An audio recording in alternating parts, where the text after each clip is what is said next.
G'day gamers, I'm Reading Water, and welcome back to 7 Days to Die. It's day 8 of our Dead is Dead playthrough.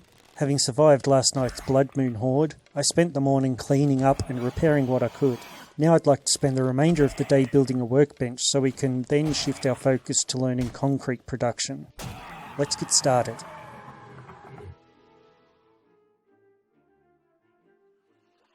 Okay, I've topped up our food and water, so that's all good now. I've got everything we need to craft a workbench in our inventory, so we'll start crafting now.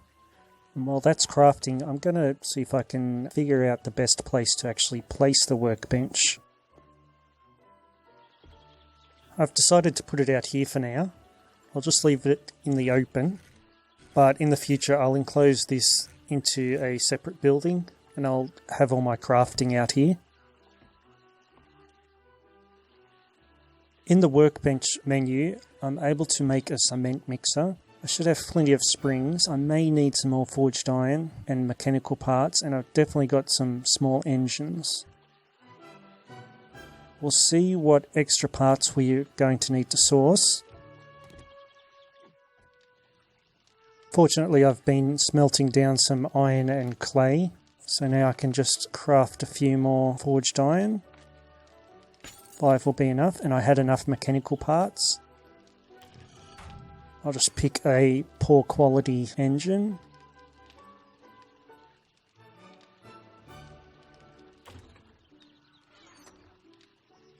So 104 is the lowest quality engine I've got. I don't think the quality of the engine matters when you're making things such as the cement mixer.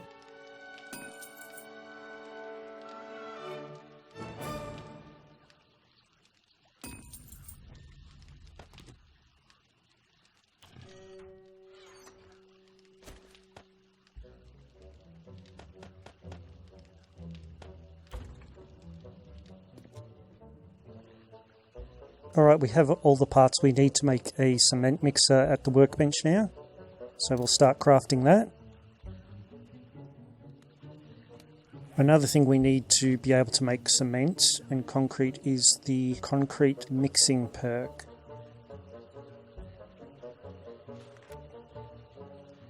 So that costs 30 points. Fortunately, we've got a fair few points available. We've got 59, so we'll buy that now.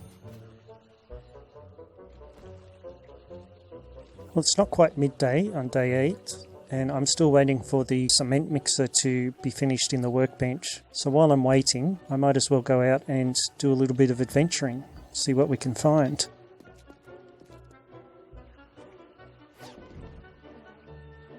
I just found a semi-decent pistol in this purse as I was running along.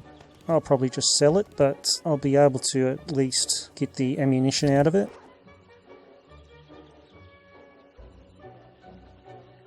It's got a good receiver on it, which is actually much better than the one that I have in my gun. I'll take the receiver out of my pistol, take the receiver out of the pistol that I just found and swap them over. And now I can reassemble my good pistol with the good receiver.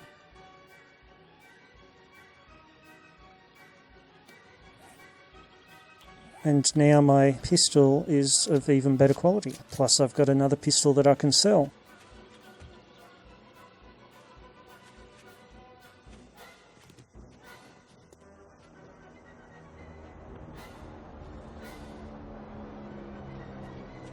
There's an airdrop. That's the first airdrop I've encountered in the game so far, so I'm definitely going to hunt that down. Now this is obviously on the other side of the town. I know there's a lake over there, so it may even end up in the lake.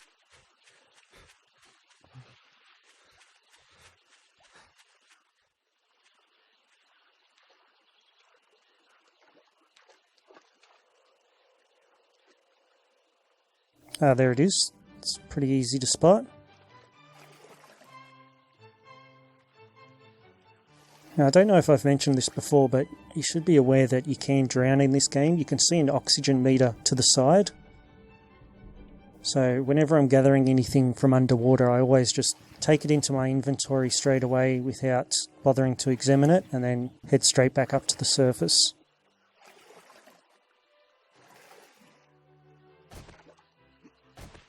We're back on land now, having retrieved the airdrop from under the water, so let's see what we got. Iron boot schematic, that's already known, but it's worth reading it to increase my armour smithing skill. There's a sniper rifle stock, not a particularly good one. And there's a schematic for the auger. And a couple of antibiotics which cure infection. So that's not a bad find. I was planning on heading in the opposite direction, but seeing as we're already down here, I think I'll keep looking in this direction.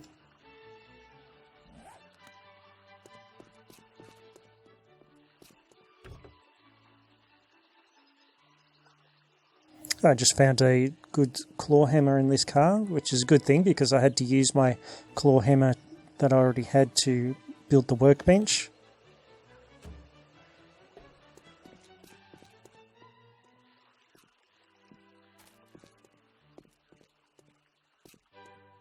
We're coming into a desert biome here, which is good because, as you can see, the desert biomes have these aloe vera plants, and if you collect some of those, you can make those first aid bandages.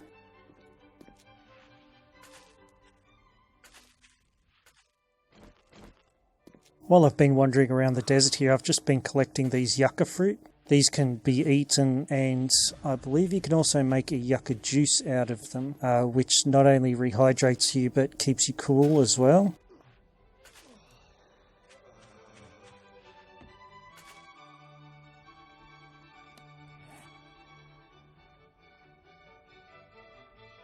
Looking at the map, guys, you can see that I'm quite a way away from my base. From this vantage point on this hill, looking into the distance, it looks like there may be another small town across the lake there. I might check that out tomorrow.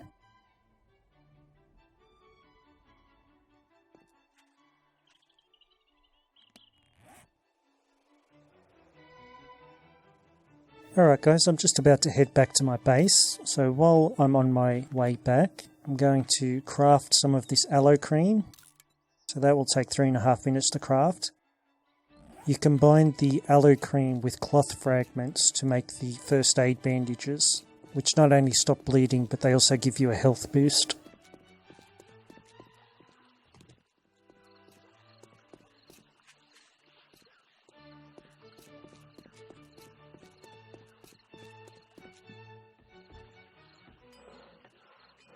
And there's the cement mixer. So a cement mixer needs a solid foundation and will help you craft materials like concrete or asphalt.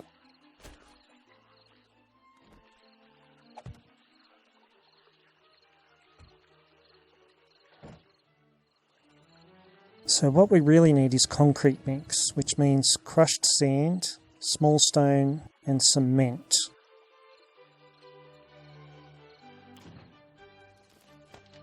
We smelt small stone in the forge, which will give us stone, and then we can forge cement from the stone.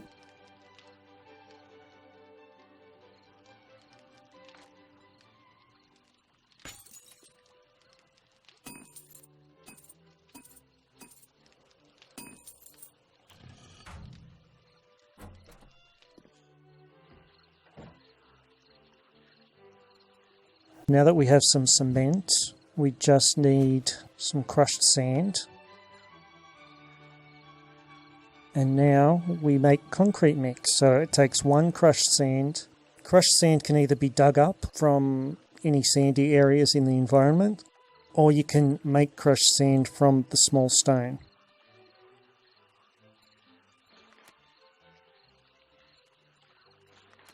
So the concrete mix takes 1 crushed sand, 2 small stone and 1 cement, and the cement has to be made in the forge. So if we mix that, we get concrete mix. Alright, so it's a long, complicated process, but at least now we know that we can make it. That means I'm going to need a lot of sand and a lot of stone. I've topped up our food and water, so we're good for the night. The forge is smelting down some stone, so we'll be able to start work on some concrete tomorrow. I've got a lot of items in the unsorted chest that we need to go through tonight, so I'll get started on that, and I'll leave this video here. Thanks for watching.